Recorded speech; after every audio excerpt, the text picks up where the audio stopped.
आज के इस वीडियो में क्लास 12 के रसायन विज्ञान प्री बोर्ड पेपर हल के बारे में बताया जाएगा। 2026 में जो प्री बोर्ड का एग्जाम हुआ है, पेपर का कोड 347 BCI के सभी प्रश्नों को हल करके बताया जा रहा है। पिछले भाग के वीडियो में प्रश्न नंबर 1 से लेकर के प्रश्न नंबर 4 तक के सभी प्रश्नों को जो है हल करके वीडियो अपलोड कर दिया गया है। यदि उस भाग का वीडियो आप सभी लोग नहीं देखे होंगे तो डिस्क्रिप्शन बॉक्स को चेक कीजिए, वहां पर जो है वीडियो का जो है लिंक जो है मिल जाएगा, वहां से जा करके वीडियो को देख सकते हैं। इस भाग में प्रश्न नंबर 5 से लेकर के आगे के सभी प्रश्नों को जो है हल करके बताया जाएगा। तो एक एक प्रश्न को जो है आप सभी विद्यार्थी अच्छे से तैयार कर लीजिएगा, क्योंकि 2026 में जो एग्जाम होंगे तो इसी में से प्रश्न पूछे जाएंगे। तो प्रश्न नंबर 5 का क है, गैल्वेनी सेल को दर्शाइए जिनमें निम्नलिखित अभिक्रिया होती हैं। तो गैल्वेनी सेल को यहाँ पे दर्शाना है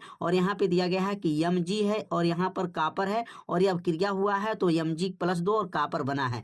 इस सेल के लिए सेल का परिकलन कीजिए। तो यहाँ पर ई सेल का मान ज्ञात करना है और यहाँ पर दिया गया है ई जो है Mg के ऊपर +2 घात बटा Mg का मान क्या दिया, -2.37 वोल्ट दिया गया है। और यहाँ पर कापर का जो है इलेक्ट्रोड, मानक इलेक्ट्रोड विभव दिया गया है +0.34 वोल्ट है। और यहाँ पर जो है ना ई सेल की जो है गणना करना है। तो कैसे यहाँ पर गणना करेंगे, पहले गणना करने से पहले आपको गैल्वेनी सेल को दर्शाना है।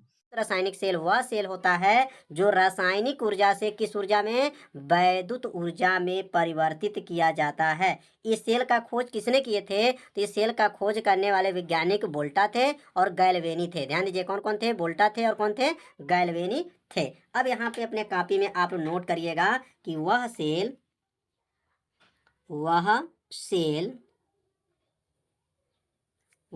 जो रासायनिक ऊर्जा से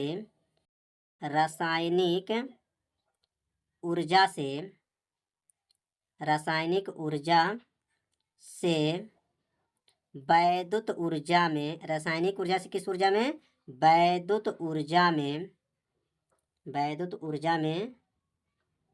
परिवर्तित होता है। कितना आसान है। वह सेल जो रासायनिक ऊर्जा से किस ऊर्जा में, वैद्युत ऊर्जा में क्या होता है, परिवर्तित होता है, वैद्युत रासायनिक सेल कहलाता है। वैद्युत रासायनिक सेल कहलाता है। इस सेल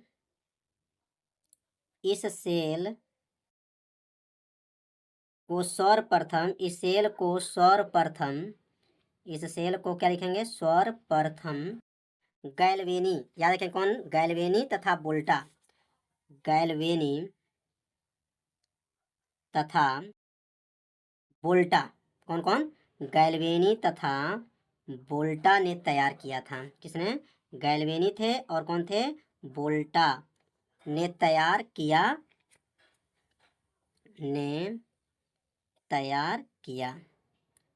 तो समझ में आ रहा होगा कि वैद्युत रासायनिक सेल का खोज किसने किया, तो गैल्वेनी तथा वोल्टा ने वैद्युत रासायनिक सेल का खोज किया था। इसलिए याद रखिएगा, इसलिए इसे गैल्वेनी सेल, इसलिए इसे क्या कहेंगे, गैल्वेनी सेल या वोल्टी सेल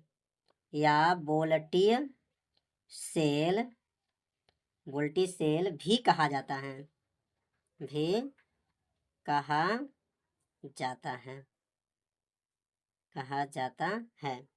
इसे रेडॉक्स सेल भी कहते हैं।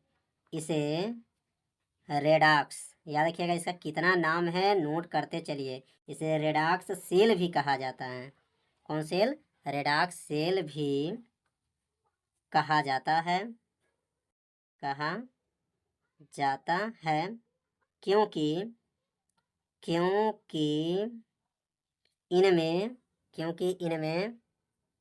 इनमें ऑक्सीकरण तथा अपचयन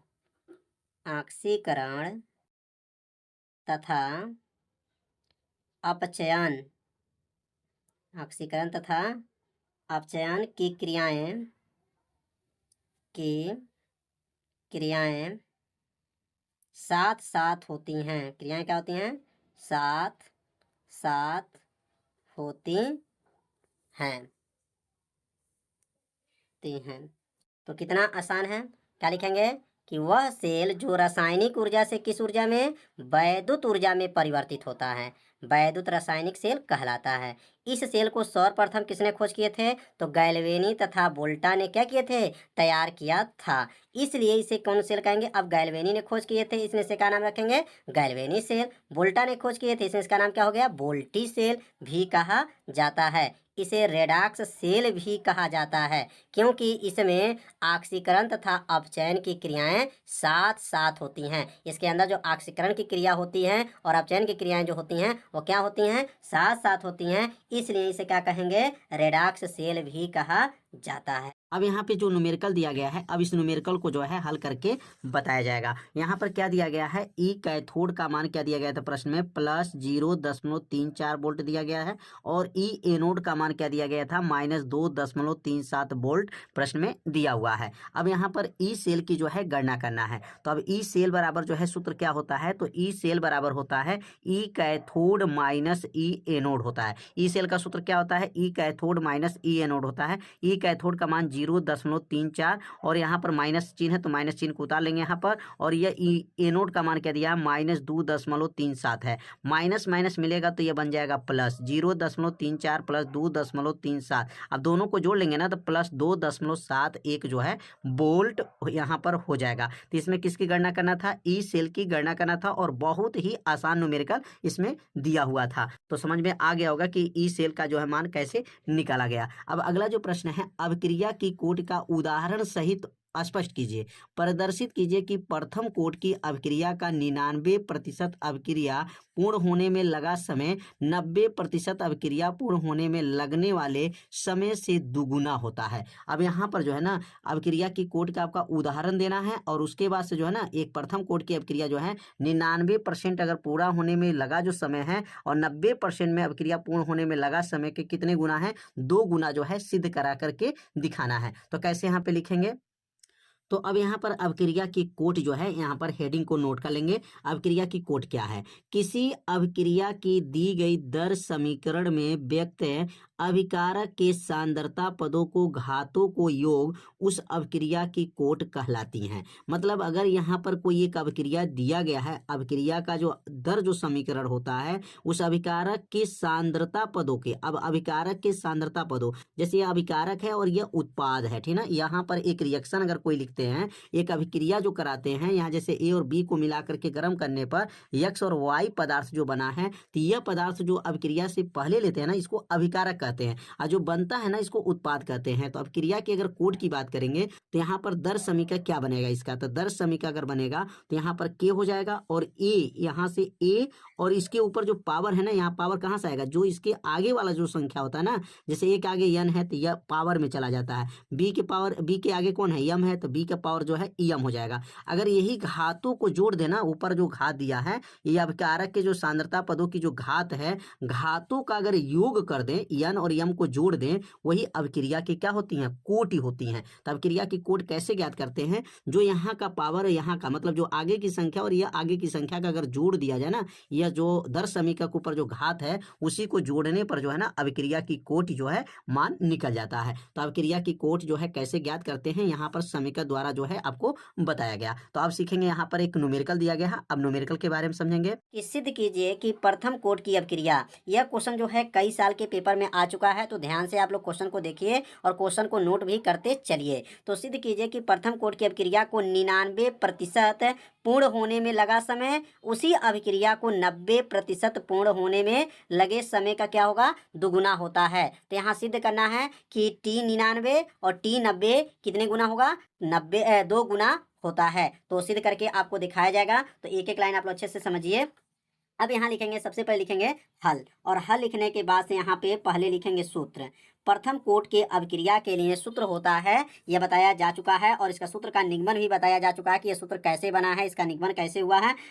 टी बराबर होता है 2.303 बटा होता है यहाँ पर के लाग होता है 10 होता है ए बटा ए माइनस एक्स। यह फार्मूला है, इसी फार्मूला से हल करके किया जाएगा। तो फार्मूला को पहले आप लोग भी नोट कर लीजिए कि टी का सूत्र होता है 2.303 बटा के लाग 10 ए बटा ए माइनस एक्स होता है। अगर यहाँ टी 99 निकालते हैं, अगर टी 99 का मान निकालते हैं तो टी 99 कैसे निकलेगा, तो यहाँ लिखेंगे 2.303 बटा हो जाएगा और यहाँ लिखेंगे के लाग हो जाएगा 10 हो जाएगा। और ध्यान दीजिए जब 99 निकालेंगे तो ए का नाम प्रारंभिक मात्रा है तो ए का मान 100 होता है, ए का मान क्या होता है 100। अब यहाँ लिखेंगे 100 माइनस और यक्स के सामने क्या लिखेंगे 99। जब टी 99 निकालेंगे तो यक्स के जगह पे क्या रखेंगे 99 और ए का मान क्या होता है, तो ए का मान जो है प्रारंभिक मात्रा हमेशा 100 मानते हैं। अब अगला लाइन लिखेंगे तो टी 99 हो जाएगा बराबर हो जाएगा और लिखेंगे 2.303 बटा के लाग 10 और यहाँ लिखेंगे 100 बटा अब 100 में से 99 को घटा देंगे तो 100 में से जब 99 घटाएंगे तो कितना आएगा 1 आ जाएगा। तो यहाँ लिखेंगे टी 99 बराबर होगा 2.303 बटा के और यहाँ लिखेंगे लाग 10 और यहाँ जब 1 से जब 100 में भाग करेंगे तो क्या हो जाएगा 100। अब यहाँ लाग 100 का मान क्या होता है, तो याद रखिए लाग 100 का मान 2 होता है, 2 जीरो है यहाँ पर, तो लाग जो है 10 का 1 और लाग 100 का मान 2 होता है। तो अब यहाँ लिखेंगे टी 99 बराबर 2.303 बटा के और यहाँ लिखेंगे गुणे और लाग 100 जो है लाग 100 का मान कितना होता है, तो लाग 100 का मान आप लोग क्लास 10 में पढ़े होंगे 2 होता है। अब इसे समीकरण नंबर 1 मान लेंगे। तो समीकरण 1 कैसे बना है और किस सूत्र से बना है, तो इस सूत्र से जो है टी 99 का मान निकाल लिया। अब किसका मान निकालेंगे, तो टी जो है 90। अब टी 90 को निकालेंगे तो जैसे आप लोग 99 को निकाले हैं वैसे सेम जो है 90 का भी मान निकालेंगे। अब यहाँ लिखेंगे टी, अब 99 की जगह क्या लिखेंगे 90 बराबर हो जाएगा और इसी सूत्र में जो है रखेंगे। अब यक्स के जगह पे यहाँ 99 रखे थे तो अब यक्स के जगह पे 90 रखेंगे तो क्या बन जाएगा सूत्र 2.303 बटा के और यहाँ लिखेंगे लाग 10, ए का मान क्या रखेंगे 100 बटा 100 माइनस यक्स के मान क्या रखेंगे 90। अब यहाँ लिखेंगे टी 90 बराबर हो जाएगा, अब यहाँ आ जाएगा 2.303 बटा क्या होगा के हो जाएगा और उसके बाद से लिखेंगे लाग लिखने के बाद से और यहाँ लिखेंगे 100 बटा 100 में से 90 घटा देंगे तो क्या होगा 10 से 100 में क्या करेंगे भाग कर देंगे। तो अब यहाँ पे मान क्या आ जाएगा टी 90 हो गया बराबर हो गया 2.303 बटा क्या होगा के हो जाएगा और यहाँ लिखेंगे लाग और यहाँ लिखेंगे 10 से जब भाग करेंगे तो क्या बनेगा 10। तो लाग 10 का मान क्या होता है, तो लाग 10 का मान याद रखिएगा 1 होता है। क्या होता है 1 होता है। लाग 100 का मान 2 होता है, लाग 10 का मान 1 होता है। अब यहाँ लिख देंगे, यहाँ पे जो नोट कर लेंगे, नोट करने के बाद से अब यहाँ जो है लाग जो है 10 का मान 1 होता है। तो अब यहाँ पे जो है लाग 10 का मान जो है 1 लिख लीजिएगा, यहाँ पे जो है गुणा कर लीजिएगा और यहाँ 1 लिख लीजिएगा। तो लाग 10 का मान 1 नोट कर लीजिएगा। अब उसके बाद से 1 में जब गुणा कर लेंगे तो क्या बनेगा टी 90 हो जाएगा बराबर 2.303 बटा क्या होगा के हो जाएगा। तो अब यह बन जाएगा समीकरण नंबर 2। तो समीकरण नंबर ये 2 हो जाएगा। थोड़ा सा ध्यान दीजिएगा, यहाँ जो है ये काटा गया है, यहाँ पर 1 है, मतलब लाग 10 का मान 1 है और 1 में गुणा किए हैं तो समीकरण नंबर बन गया 2। अब समीकरण 1 और समीकरण 2 से क्या कर देंगे भाग कर देंगे। तो यहाँ नीचे लिख देंगे समीकरण 1 तथा या ऐसे भी लिख सकते हैं। अब यह मान जो देखेंगे ध्यान से 2.303 बटा के और यहाँ देखेंगे 2.303 बटा के, यहाँ पर देखिए समीकरण 1 में भी है तो सेम है। तो अब इसके जगह पर क्या लिख सकते हैं, यहाँ पर टी 90 लिख सकते हैं इसके जगह पर। तो समीकरण 2 का मान लिख सकते हैं, समीकरण 2 का मान समीकरण 1 में रखने पर, समीकरण 2 का मान किस में रखेंगे समीकरण 1 में रखने पर। तो समीकरण 2 का मान समीकरण 1 में रखने पर अब यहाँ पे जो है समीकरण 1 के जगह पे जो यहाँ पे रख देंगे तो क्या बन जाएगा, तो टी 99 बराबर हो गया और 2.303 बटा के जो है इसके जगह पर यह मान निकल गया 2.303 बटा के जब क्या लिखेंगे टी 90 लिख सकते हैं, टी 90 गुणे क्या 2। अब अगला लाइन लिख सकते हैं टी 99 बराबर हो जाएगा और उसके बाद से लिखेंगे यहाँ पर 2 गुणे टी 90 दुगुना होता है। तो यहाँ पे जो सिद्ध हो चुका, सिद्ध करने वाला क्वेश्चन था। तो सिद्ध कैसे हुआ कि जो इसमें अभिक्रिया का 90% पूर्ण होने में और 99% पूर्ण होने में और 90% के पूर्ण होने में कितना समय लगता है दुगुना। तो यहाँ 2 से गुणा हुआ तो आपको सिद्ध किया गया। तो सूत्र का निगमन जो हुआ आप लोग को अच्छे से समझ में आ गया होगा कि कैसे इसको सिद्ध किया। अब अगला जो प्रश्न है, क्रिस्टल छेद सिद्धांत के आधार पर समझाइए कि संकुल Ti और यहाँ पर दिया गया है जल और नीचे 6 घात दिया गया और ऊपर 3 प्लस घात में दिया गया है बैंगनी रंग का होता है। मतलब यह क्रिस्टल क्षेत्र CFT के सिद्धांत के आधार पर जो है इसको सिद्ध करा करके बताना है, समझाना है कि यह बैंगनी रंग का होता है। तो कैसे इसको हल करेंगे, तो यहाँ पर सबसे पहले क्या करेंगे, यहाँ पर Ti जो दिया गया है ना, इसका ऑक्सीकरण संख्या पहले निकालेंगे, क्योंकि इसको हम लोग बैंगनी जब रंग लाने के लिए ना सबसे पहले क्या करना पड़ता है, यहाँ पर ऑक्सीकरण संख्या निकालते हैं। तो क्या लिखेंगे यहाँ पर, माना Ti का लिख लेंगे यहाँ पर, Ti का जो है ना ऑक्सीकरण संख्या, Ti का क्या लिखेंगे यहाँ पर, ऑक्सीकरण संख्या। और ऑक्सीकरण संख्या इसको क्या मान लेंगे यहाँ पर, ऑक्सीकरण संख्या जो है ना x मान लिया जाता है। तो लिखेंगे यहाँ पर ऑक्सीकरण संख्या के, यहाँ पर जो है Ti का जो है ऑक्सीकरण संख्या क्या है, संख्या x है। अब यहाँ पर x हो जाएगा। अब यहाँ पर Ti का ऑक्सीकरण संख्या को जो है x मान लिए। अब यहाँ पर जब x हो गया तो इसके नीचे क्या लिखेंगे, x हो जाएगा, प्लस हो जाएगा। अब जल का क्या होता है, तो जल का ऑक्सीकरण संख्या जो लिखा जाता है यहाँ पर एक्वाइस को बोला जाता है। तो ये उदासीन होता है, तो इसमें 0 गुणे 6 हो जाएगा और बराबर क्या हो जाएगा, यहाँ पर दिया गया है 3 हो गया। अब 6 में जब 6 का शून्य हो जाए, 6 शून्य शून्य हो गया, तो यक्स बराबर क्या हो जाएगा, +3 हो जाएगा। यहाँ पर जो है ना यक्स का मान जो है 3 आ गया। अब यहाँ पर ऑक्सीकरण संख्या 3 निकल गया। अब Ti का नाम क्या है, तो टाइटेनियम है और टाइटेनियम का जो है परमाणु क्रमांक जो होता है ना 22 होता है। तो 22 का जो इलेक्ट्रॉनिक विन्यास क्या होता है, 1s2 होता है, 2s2 हो जाएगा, 2p6 हो जाएगा, 3s2 हो जाएगा, 3p6 हो जाएगा, 3p6, 4s2 और यहाँ पर जो है 3 और यहाँ हो जाएगा 3d2 हो जाएगा। गिन करके देखेंगे 22 है क्या, 2 2 4 10 2 12 6 18 2 20 2 22 हो गया। अब ये 22 में ना, अब यहाँ पर जो है 3 यहाँ पर ऑक्सीकरण संख्या है, तो यहाँ पर 3 इलेक्ट्रॉन यहाँ से जो है ना, यहाँ पर Ti के ऊपर जो है 3 इलेक्ट्रॉन इसमें से बाहर कर लेंगे। यहाँ पर लिखेंगे Ti हो जाएगा और Ti के ऊपर क्या लिखा गया यहाँ पर 3 प्लस इलेक्ट्रॉन इसमें से कम कर लीजिए। तो जब 3 इलेक्ट्रॉन इसमें से कम हो जाएगा तो कैसे लिखेंगे, 1s2 2s2 2p6 और यहाँ लिखेंगे 3s2 और यहाँ लिखेंगे 3p6 हो जाएगा। और इसमें से देखिए 3 इलेक्ट्रॉन जब इसमें से कम करेंगे ना, तो पहले बाहर वाला क्लास में से जो इलेक्ट्रॉन को हटा देते हैं। 4s2 इसमें से 2 इलेक्ट्रॉन इसमें से खत्म और 1 इलेक्ट्रॉन इसमें से खत्म, तो क्या बचेगा यहाँ पर 3d1 हो जाएगा। अब 3d1 हो जाएगा। अब यहाँ पर CFT का जब नियम लागू करते हैं तो क्या यहाँ पर CFT का नियम लागू होता है, कैसे बनाया जाता है पहले समझ लेते हैं। तो यहाँ पे जो ना, यहाँ पे जो बनाते हैं क्या रहता है, यहाँ पर यह बना रहेगा D ब्लॉक का जो है बनेगा और इसको 2 भाग में जो है ना बांट देते हैं। कितने भाग में बांटते हैं, 2 भाग में यहाँ पर बांट देंगे। पहला जो भाग होता है ना, नीचे वाला जो भाग होता है, यहाँ से ऊपर जब जाएगा इसका अलग भाग होता है, यहाँ अलग भाग होता है। तो ये जो भाग होता है इसमें जो होता है ना, इसमें 2 बॉक्स होता है। कितने बॉक्स होते हैं इसमें, 2 बॉक्स होते हैं इसमें, और इसमें 3 बॉक्स होता है। कितना बॉक्स होता है, 3 बॉक्स होता है। और इसका जो नाम होता है ना, 3 बॉक्स वाला का नाम जो होता है, इसका नाम होता है T2G होता है। और ऊपर वाला जो बॉक्स होता है ना, इसको कहते हैं EG बोला जाता है। और इसमें जो है 5 बॉक्स रहता है, क्योंकि D जो है, D में 5 बॉक्स रहेंगे, 3 3 4 5 हो जाएंगे। इनके पास 3D, यहाँ पर क्या है 3D। अब 3D में यहाँ पर देख रहे हैं कि यहाँ पर जो बना हुआ है, यहाँ पर 3D में कितने इलेक्ट्रॉन है, यहाँ पर 1 इलेक्ट्रॉन है। अब इसमें 1 इलेक्ट्रॉन केवल भरेंगे। अब जब 1 इलेक्ट्रॉन यहाँ पे भरेंगे तो इसमें जो है पहले कैसे भरते हैं, जब 1 इलेक्ट्रॉन इसमें है तो इसमें सबसे पहले इसमें पूरा क्लास भरना चाहिए। तो इनके में भी पास एक ही इलेक्ट्रॉन होगा, क्योंकि इनके पास 1 इलेक्ट्रॉन है, तो इनके भी पास एक ही इलेक्ट्रॉन रहेगा। अगर 2 रहता तो इसमें 1 यहाँ रहता, 3 रहता तो ऐसे भरते, 4 रहता तो 1 और बनता। पहले इस क्लास को भरा जाता है, लेकिन यहाँ पे एक ही इलेक्ट्रॉन है तो एक ही इलेक्ट्रॉन भरेंगे। तो इसमें कौन सा इलेक्ट्रॉन पाया जा रहा है कि इसमें देख रहे हैं अयुग्मित है, क्या है अयुग्मित है। और जिसमें अयुग्मित इलेक्ट्रॉन पाए जाते हैं ना, अयुग्मित, यहाँ पे अयुग्मित है, युग्मित नहीं है, ठीक ना, अयुग्मित यहाँ पर इलेक्ट्रॉन है। आज जिसमें अयुग्मित इलेक्ट्रॉन होते हैं ना, वो क्या होते हैं, रंगीन होते हैं। क्या होते हैं, रंगीन होते हैं। तो लिखेंगे यह रंगीन, यह क्या होता है रंगीन। और रंगीन में किस कलर का रहेंगे, तो लिखेंगे रंगीन में जो है किस कलर का, जिस कलर का नाम रखेगा उस कलर का नाम रख दिया जाता है कि यह बैगनी हो जाएगा। किस कलर का, बैगनी, बैगनी, रंगीन, रंगीन बैगनी होता है, ठीक है।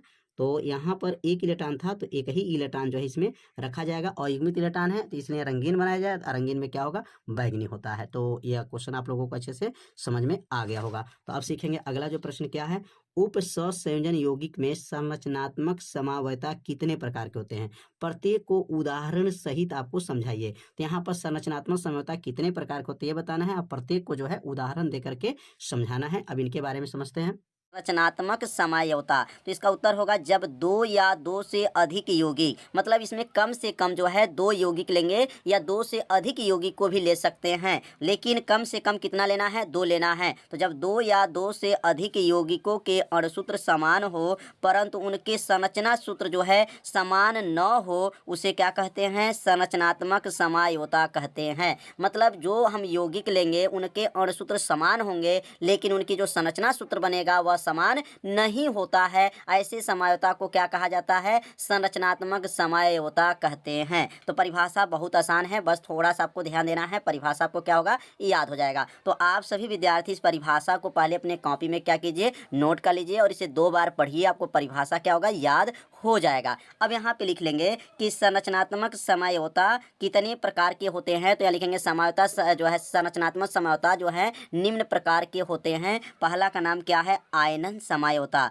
दूसरा है जल योजन समझौता, इसको विलायक योजन समझौता भी कहा जाता है। तीसरा है बहुलीकरण समझौता और चौथा है उप संयोजक समझौता। पांचवा है बंधन समझौता, छठवां है लिगेंड समझौता और सातवां जो है उप सह संयोजक स्थिति समझौता। तो टोटल जो है 7 जो है समझौता के बारे में आपको अध्ययन करना है। तो ये सातों जो समझौता में से एक समझौता एक ऐसा समझौता है जो हर साल के पेपर में जो है पूछा जाता है। तो आप सभी विद्यार्थी सातों को याद रखिए, क्योंकि सातों में से जो है जो प्रश्न कौन कौन आईएमपी है, तो याद रखिएगा आयनन और जल योजन, उप सहसंयोजन, बंधन संयोजकता। ये जो है हर साल के परीक्षा में ये प्रश्न को भेजा जाता है, इसलिए इस प्रश्न को आप सभी विद्यार्थी अच्छे से इसको क्या कीजिएगा, तैयार कर लीजिएगा। तो अब हम लोग पहला पढ़ेंगे आयनन समझौता क्या होता है। तो अब आयनन समझौता क्या होता है, बहुत ही आसान परिभाषा है, बस थोड़ा सा आपको ध्यान देना है, परिभाषा क्या होगा, याद हो जाएगा। तो इसका उत्तर होगा ऐसी यौगिक जिनके अणुसूत्र समान हो। देखिएगा, जिनके यौगिक क्या है, जिनके जो ऐसे यौगिक जिनके अणुसूत्र क्या हो, समान हो, मतलब जो इनका अणुसूत्र है वह समान होगा परंतु वे विलयन में भिन्न भिन्न आयन उत्पन्न करते हैं, उसे आयनन समयावी कहलाते हैं तथा इस गुण को आयनन समझौता कहते हैं। कितना आसान है, मतलब ऐसे यौगिक रहेंगे जिनके अणुसूत्र जो हैं क्या होंगे, समान होंगे परंतु विलयन में वह भिन्न भिन्न क्या करते हैं, आयन बनाते हैं। विलयन का मतलब क्या है, जल में, वह जल में जो है भिन्न भिन्न आयन उत्पन्न करते हैं, उसी को क्या कहा जाता है, आयनन समझौता कहा जाता है। अब यहाँ पर जो है जो यौगिक लेंगे वह यौगिक कौन कौन से ऐसे यौगिक हैं जो इनको जो है अणुसूत्र तो समान होगा लेकिन परंतु जो है विलयन में जो है क्या रहेगा, वो आयन जो रहेंगे अलग अलग होते हैं। तो यहाँ पर उदाहरण भी लिख लीजिए। तो अब यहाँ पर एग्जाम्पल लिख लेंगे। अब यहाँ लिखेंगे जैसे, और जैसे को आप लोग सभी विद्यार्थी अच्छे से समझिएगा। अब यहाँ पे क्या लिखा गया था, ऐसे यौगिक जिनके अणुसूत्र समान हो। तो यहाँ पर एक ऐसे जो है यौगिक लेंगे जिनका जो है अणुसूत्र क्या है, समान है। जैसे CO कोबाल्ट है और यहाँ पर जो है यहाँ पर NH3 जो है एमीन इसको बोलते हैं, और यहाँ पर जो है SO4 सल्फेट, और यहाँ पे जो है बाहर जो इसके बना है Br ब्रोमियम है। अब यहाँ पर जो जो यौगिक लिए हैं यही यौगिक जो है इसका अणुसूत्र जो है क्या है, CO है, और यहाँ पर क्या है NH3, और यहाँ पे क्या है 5 है, और यहाँ पर Br है, कोष्टक बंद है, और यहाँ पे जो है बाहर क्या है SO4 है। तो यहाँ पर ध्यान से देखिए, इन दोनों के यौगिक जो हैं क्या हैं, दोनों के यौगिक के अणुसूत्र क्या हैं, समान है। यहाँ CO एक CO NH3 यहाँ पर 3 3 5 15 3 5 15 है, बस Br अंदर चला गया और SO4 जो है बाहर चला गया। तो यहाँ पे क्या लिखा गया, ऐसे यौगिक जिनके अणुसूत्र क्या हों, समान हों परंतु वे विलयन में भिन्न भिन्न आयन क्या करते हों, उत्पन्न करते हों। अब यहाँ से जब इसको जब विलयन में रखेंगे, विलयन में क्या करेंगे, इसको विलयन में जब इसको रखा जाएगा, तो जब विलयन में रखेंगे तो यह आयन क्या बनेगा, तो इसका आयन हो जाएगा CO, कोष्टक में लिखेंगे यहाँ पर NH3, और यहाँ लिखेंगे Br हो जाएगा, कोष्टक ये बंद हो जाएगा। ध्यान देंगे यहाँ पर Br नहीं रहेगा, ध्यान दीजिए SO4 क्या रहेगा, SO4, और यहाँ पे क्या हो जाएंगे, यहाँ पर प्लस आयन, SO4 के ऊपर प्लस आयन, प्लस Br के ऊपर क्या होगा, माइनस आयन। मतलब यह इनके जो आयन होते हैं यहाँ प्लस हो गए, यहाँ पे क्या हो गए, माइनस हो गए। अब यहाँ से जब इसको जब जल में रखा जाएगा, विलयन में रखा जाएगा, तो क्या होगा, तो यहाँ लिखेंगे कोष्टक में हो जाएगा CO, कोष्टक में NH3, और यहाँ लिखेंगे Br, और Br के ऊपर क्या लिखेंगे, यहाँ पर जो है +2 क्या होता है, 2 प्लस होता है, प्लस जो है SO4 के ऊपर जो है -2 होता है। तो यहाँ पर क्या देखें, यहाँ पे यह देखा गया है कि जो यहाँ पे जो है यौगिकों के अणुसूत्र तो समान हैं, परंतु जब इसको विलयन में रखा गया है तो यहाँ पर आयन जो होते हैं क्या होते हैं, भिन्न भिन्न होते हैं। क्योंकि यहाँ प्लस है, यहाँ पे क्या है माइनस है, और यहाँ पे देखेंगे 2 प्लस है, यहाँ पे क्या है 2 माइनस है। तो यहाँ पर जो यौगिक का जो आयन बना वह क्या बना, अलग अलग बन गया। तो ऐसी समयोता को क्या कहा जाता है, आयनन समयोता कहते हैं। अणुसूत्र समान होगा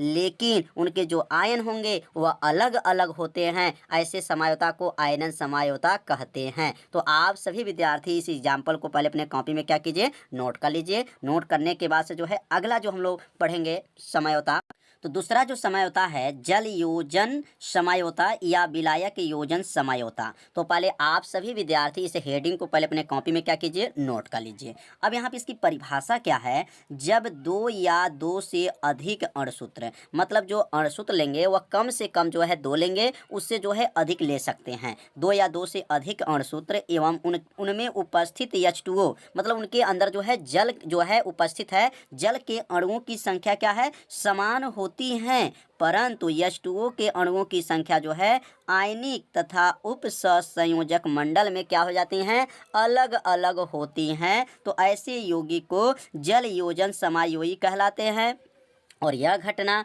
विलायक योजन समयोता कहलाते हैं। तो समझ में आ गया होगा कि मतलब इसमें जो अणुसूत्र लेंगे वह 2 या 2 से अधिक लेंगे और उसमें जो जल के जो अणुओं की संख्या होगी वह भी क्या होगी, समान होगी, परंतु याद रखेंगे आयनिक में और उपसंयोजक मंडल में जो जल के अणुओं की संख्या होंगी वह क्या होंगी, अलग अलग होती हैं। ऐसे यौगिक क्या कहलाते हैं, जल योजन समायोगी कहलाते हैं। अब उदाहरण से जब समझेंगे तो आपको पूरा अच्छे से क्या होगा, समझ में आ जाएगा।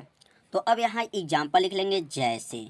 अब जैसे को ध्यान से समझिएगा, आपको जो है परिभाषा क्या होगा, याद हो जाएगा। जैसे यहाँ पर जो है एक यौगिक लेंगे, यौगिक का नाम यहाँ लिख लिया जाएगा Cr है, और यहाँ पे जो है H2O है, और यहाँ पावर इसके नीचे जो है 6 है, और यहाँ पे जो है बाहर Cl3 है।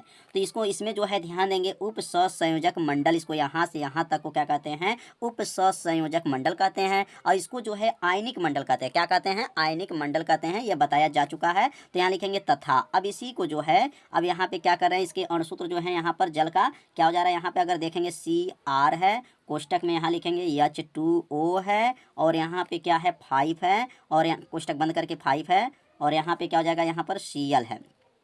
ध्यान दीजिएगा, यहाँ कोष्टक लगा हुआ है, H2O के जो है H2O के पास जो है यहाँ 5 है, Cl है, और यहाँ बाहर जो है लिखा गया Cl2 है, और यहाँ क्या है H2O है।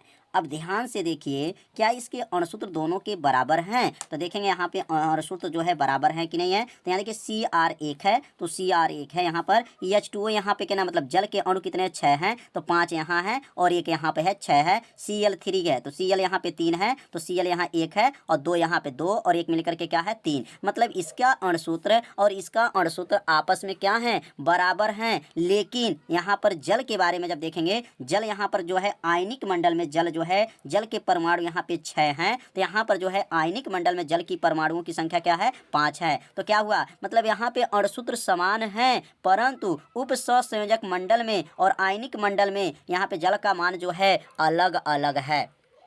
तो समझ में आ गया होगा। तो इसमें जल के परमाणुओं की संख्या और इसमें जल के परमाणुओं की संख्या क्या है, अलग है, लेकिन इसमें अणुसूत्र देखेंगे तो क्या है, अणुसूत्र जो है समान है। एक एग्जाम्पल और भी लिख सकते हैं।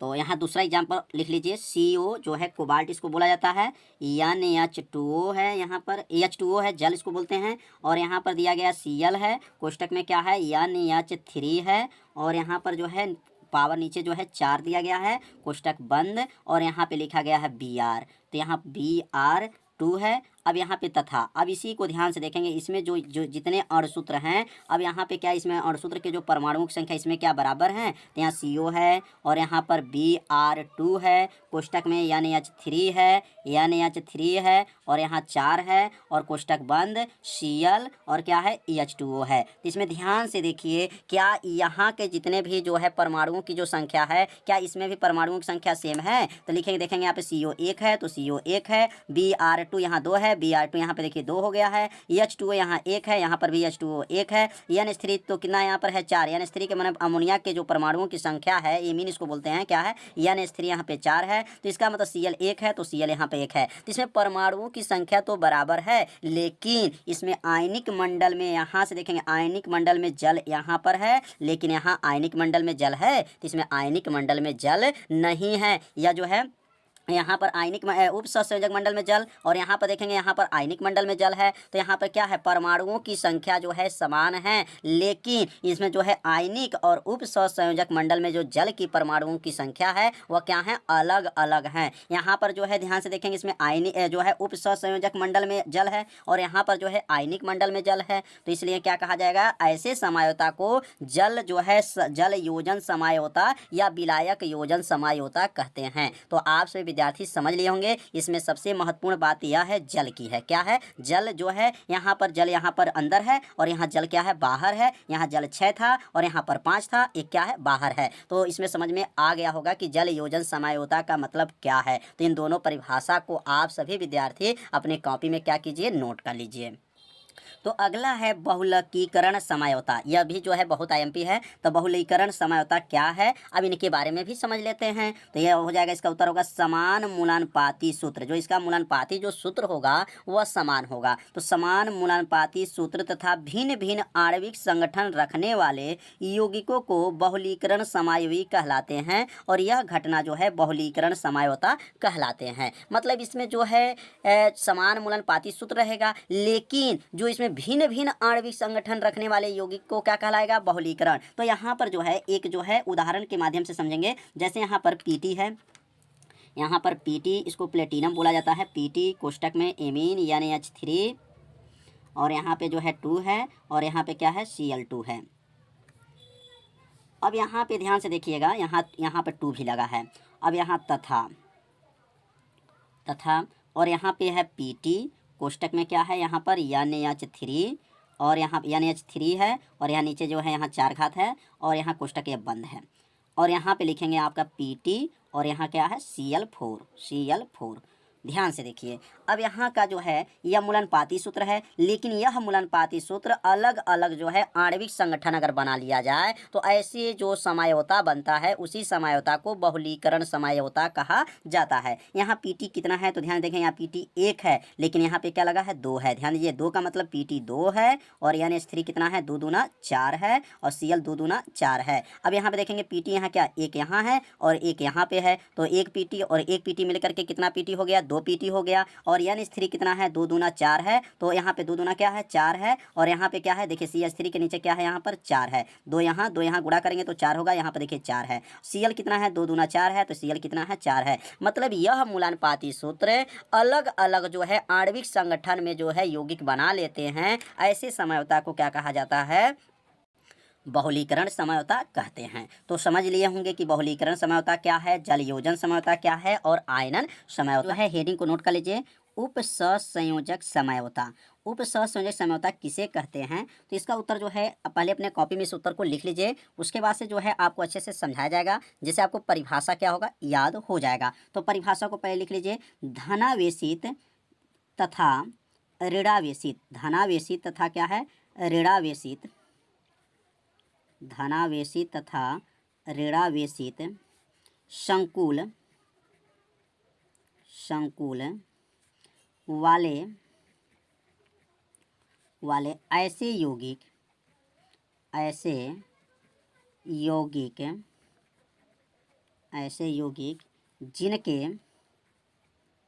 जिनके अणुसूत्र समान होते हैं, जिनके क्या होते हैं अणुसूत्र समान होते हैं, अणुसूत्र समान होते हैं परंतु उनमें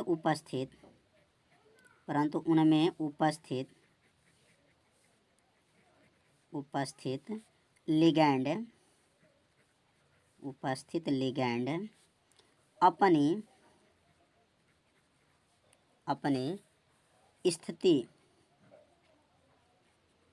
अपनी स्थिति बदल लेते हैं, बदल लेते हैं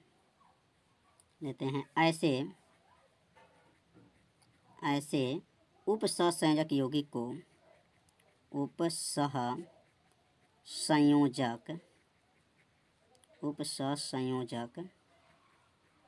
यौगिक को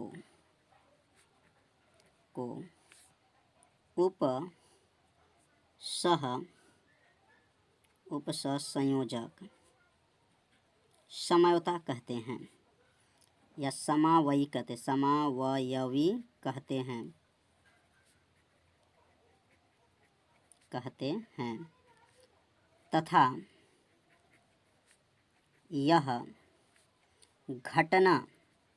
तथा यह घटना उपसहसंयोजक समयवता कहते हैं, समावयवता कहलाती हैं।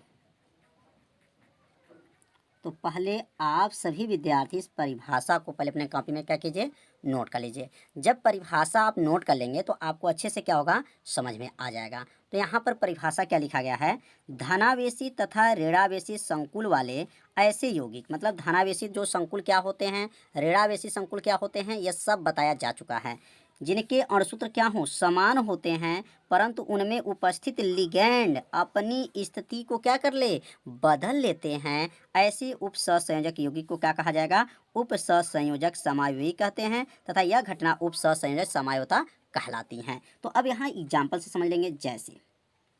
जैसे आप समझेंगे, अब जैसे जब समझेंगे तो आपको अच्छे से परिभाषा भी क्या होगा, समझ में आ जाएगा। तो यहाँ पर जो है Cu कोष्टक में यहाँ पर है NH3 और यहाँ पर जो है NH3 कितने परमाणु हैं, 4 हैं, और यहाँ पर लिखेंगे कोष्टक में जो है Pt और Cl जो है 4। अब यह क्या हो जा रहे हैं, अपना जो है लिगेंड आपस में क्या हो जा रहा है, बदल जा रहे हैं। अब कैसे लिगेंड बदल रहे हैं, ध्यान दीजिए। यहाँ पर लिखेंगे Pt और Pt के बगल में क्या है, देखिए Cl4 है, तो NH3 जो है, NH3 जो 4 इसके पास चला जाएगा, बस NH3 4, यहाँ 4 परमाणु मतलब 4 परमाणु हैं, और यहाँ क्या हो जाएगा, कोष्टक बंद करेंगे और यहाँ लिखेंगे Cu, कोष्टक में क्या हो जाएगा, अब कोष्टक में यहाँ लिख सकते हैं Cu या यहाँ लिख सकते हैं Cl, क्या लिख सकते हैं, Cl4। तो यहाँ पर क्या हो रहा है, यहाँ पर लिगेंड जो है आपस में क्या हो गए हैं, स्थिति बदल लिया है। ध्यान दीजिए, यहाँ पर लिगेंड क्या था, Cl4 था, तो यह Cl4 इसके पास चला गया है और NH3 जो यहाँ पर 4 देख रहे हैं वो इसके पास चला गया, किसके पास, Pt के पास चला गया है। तो यहाँ पर क्या हुआ है, तो लिगेंड जो है आपस में स्थिति को क्या कर लिए हैं, बदल लेते हैं। ऐसे उपसहसंयोजक यौगिक को क्या कहा जाएगा, उपसहसंयोजक समावयवता कहते हैं। तो आप सभी विद्यार्थी अच्छे से समझ लिए होंगे कि उपसहसंयोजक समावयवता किसे कहा जाता है। तो इस परिभाषा को और इस उदाहरण को आप सभी विद्यार्थी अपने कॉपी में क्या कीजिए, नोट कर लीजिए। तो अब हम अगला पढ़ेंगे उपसह, हेडिंग को नोट कर लीजिए, उपसह संयोजक स्थिति समयवता।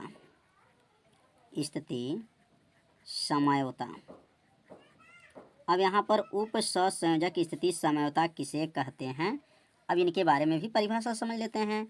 तो इसके ऊपर वाला परिभाषा आप लोग को अच्छे से समझ में आ गया होगा। लिगेंड क्या हुए थे, अदला बदली, मतलब अपना स्थान को क्या कर लिए थे, बदल लिए थे। अब यहाँ पे क्या लिखेंगे, इसकी परिभाषा होगा, परिभाषा पहले लिख लीजिए। अब परिभाषा जब आपको याद हो जाएगा तो जो है इसका एग्जाम्पल भी आप लोग को याद हो जाएगा। तो लिखेंगे बहुनाभिकी।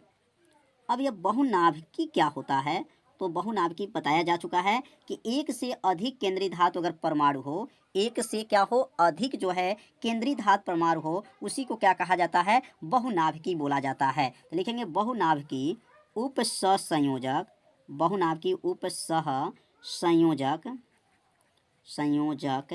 यौगिक, उपसहसंयोजक यौगिक में असेतुकारक, मतलब सेतु नहीं, असेतुकारक लिगेंड, असेतु जो है लिगेंड के आपस में, लिगेंड के आपस में स्थान, आपस में क्या, स्थान बदलने, आपस में स्थान बदलने के कारण बनने वाले यौगिक उपसहसंयोजक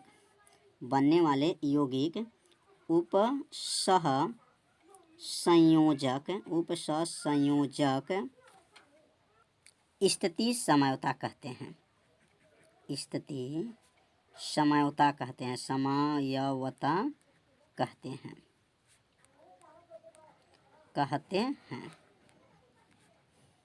तथा ध्यान देंगे यहाँ पर उपसहसंयोजक स्थिति जो है समायवी कहते हैं, या इसको लिख सकते हैं उपसहसंयोजक स्थिति समयता कहते हैं। परिभाषा यहाँ पर भी जो है इतना ही लिखेंगे, तभी कि आपकी परिभाषा क्या है, सही है। तो यहाँ परिभाषा को ध्यान से देखिए क्या लिखा गया है कि बहुनाभिकी मतलब एक से अधिक केंद्रीय धातु परमाणु रहेगा उपसहसंयोजक यौगिक में असेतुकारक लिगैंड के आपस में स्थान बदलने के कारण बनने वाले यौगिकों को उपसहसंयोजक स्थिति समयता कहते हैं। अब यहाँ पे जैसे यहाँ पे लिख लेंगे, जैसे एग्जाम्पल समझेंगे। अब जब एग्जाम्पल समझ लेंगे तो परिभाषा आपको क्या होगा, याद हो जाएगा।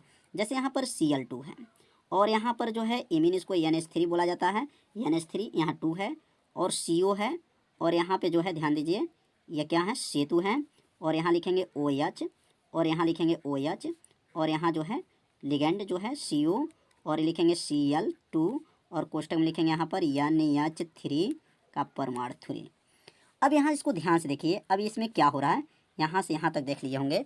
तो यह जो है क्या है, Cl3 NH3 यहाँ पर कितना है, 2 है और NH3 कितना यहाँ पर है, 3 है। तो इसको कैसे लिख सकते हैं, तथा लिख सकते हैं इसको, तथा यह जो ऊपर क्या लिखा गया, आपस में स्थान बदलने के कारण, यह आपस में स्थान को कैसे बदलना है, तो यहाँ NH3 यहाँ पे 2 और NH3 जो 3 और 2 मिलकर के कितना हो गया, 5। तो NH3 और यहाँ क्या लिख सकते हैं, 5 और यहाँ लिखेंगे CO, क्या लिखेंगे CO और यहाँ पर जो है OH और नीचे क्या लिख सकते हैं, OH और यहाँ लिख सकते हैं CO, क्या लिखेंगे CO OH। अब ध्यान देंगे, अब यहाँ पे क्या है, CO जो था यहाँ CO है और यहाँ पर जो है Cl2 कितना है, यहाँ पे 2 है और Cl2 यहाँ पर कितना है, 2 है। तो 2 और 2 मिलेगा तो कितना हो जाएगा, 4 हो जाएगा। क्या हो जाएगा, 4 हो जाएगा। तो यहाँ पे क्या हुआ है कि यहाँ पर जो है असेतुकारक जो लिगेंड है आपस में स्थान बदलने के कारण बनने वाले यौगिक को क्या कहा जाएगा, उपसहसंयोजक स्थिति समयता कहते हैं। तो क्या यहाँ पर स्थान बदल गया, तो NH3 यहाँ 2, यहाँ पहले क्या था, Cl2 यहाँ था, तो यह Cl2 और यह Cl2 मिलकर के क्या हो गया, Cl4 हो गया। तो यहाँ जो है स्थान को क्या हुआ है, जो है बदल गया है। तो समझ में आ गया होगा कि उपसहसंयोजक स्थिति समयता किसे कहते हैं। तो परिभाषा को और एग्जाम्पल को आप सभी विद्यार्थी अपने कॉपी में क्या कीजिए, नोट कर लीजिए। अब हम लोग पढ़ेंगे बंधन या, लिख लेंगे बंधन या बंधनी समयता, समयता। अब इसकी परिभाषा क्या है, बहुत आसान परिभाषा है, बस थोड़ा सा आप लोग को क्या करना पड़ेगा, ध्यान देना पड़ेगा और एग्जाम्पल को अच्छे से समझना होगा। यहाँ पे क्या हुआ है तो देख लिए होंगे, आपस में अपने स्थान को क्या किए हैं, बदल लिए हैं। तो अब इसका परिभाषा लिख लेंगे, बंधन या बंधनी समयता। इसकी परिभाषा क्या है, बहुत आसान इसकी परिभाषा भी है। तो लिखेंगे जब दो उपसह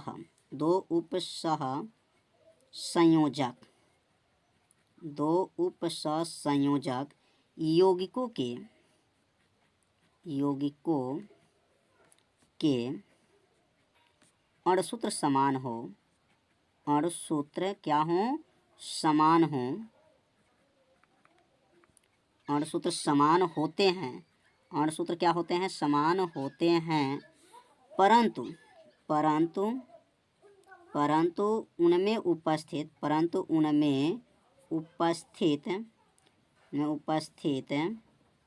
उभयदंतुक लिगैंड किसे कहते हैं, ये भी बताया जा चुका है, प्लेलिस्ट में वीडियो है, वहाँ से जाकर के वीडियो को आप लोग देख लीजिएगा अगर उभयदंतु लिगैंड आपको परिभाषा नहीं याद है तो। उभयदंतु लिगैंड जो है क्या है, अलग अलग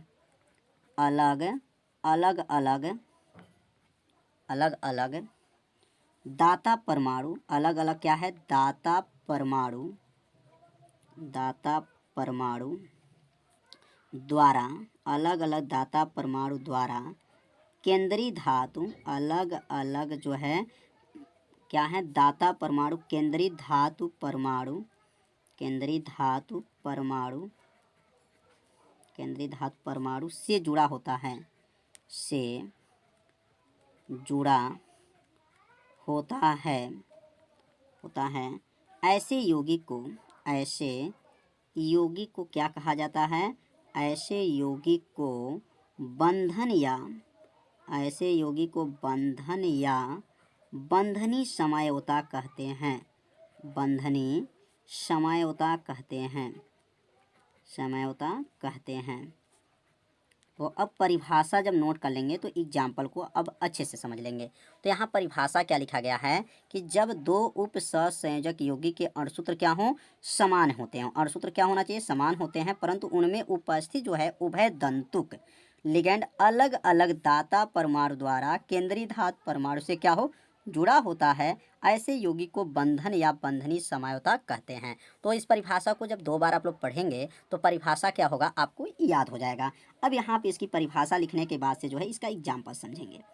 अब यहाँ एग्जाम्पल जब समझेंगे तो बहुत आसान एग्जाम्पल है, बस थोड़ा सा आपको ध्यान देना है, आपका एग्जाम्पल भी समझ में आ जाएगा। तो यहाँ लिखा है CO है और यहाँ पर NH3 है और इसके परमाणु जो है 5 हैं और यहाँ पर है ONO है और यहाँ कोष्टक ये बंद है और यहाँ पे क्या लिखेंगे Cl2 है।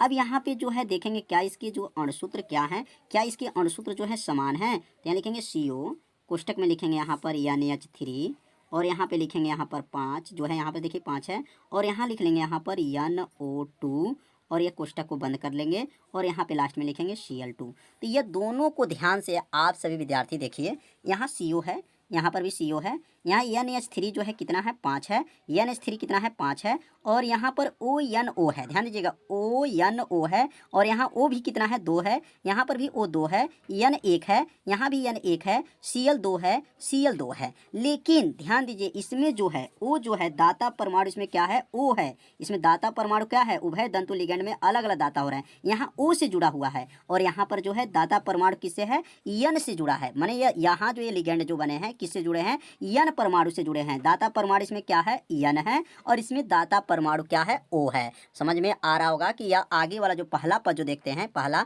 ये दाता परमाणु हो जाते हैं। तो दाता परमाणु जो है से जुड़े हैं, माने O दाता परमाणु से जुड़े हैं और यह जो है N दाता परमाणु से जुड़े हैं। तो ऐसी जो समझौता को क्या कहा जाता है, बंधन या बंधनी समझौता कहा जाता है। तो आप सभी विद्यार्थी परिभाषा को अच्छे से समझ लिए होंगे और उदाहरण भी आप लोग अच्छे से समझ लिए होंगे। तो परिभाषा उदाहरण जो है आप सभी विद्यार्थी अपने कॉपी में क्या कीजिए, नोट कर लीजिए। तो अब लास्ट हम लोग पढ़ेंगे लिगैंड समझौता क्या है। यह भी परीक्षा में कई बार पूछा गया है। लिगैंड समझौता, लिगैंड समझौता किसे कहते हैं। अब इसकी परिभाषा को ध्यान से सुनेंगे, परिभाषा क्या है। तो इसकी परिभाषा होगा कुछ लिगैंड, ध्यान दीजिएगा, कुछ लिगैंड स्वतः ही समवायी रूप में पाए जाते हैं। तो यहाँ परिभाषा को पहले आप सभी विद्यार्थी लिख लीजिए, कुछ लिगैंड, कुछ लिगैंड स्वतः, स्वतः ही समावयवी, समावयवी रूपों में पाए जाते हैं, रूपों में पाए जाते हैं, पाए जाते हैं। ऐसे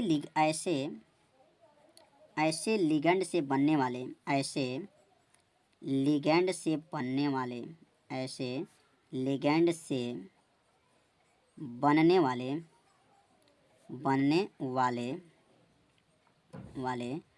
उपसहसंयोजक,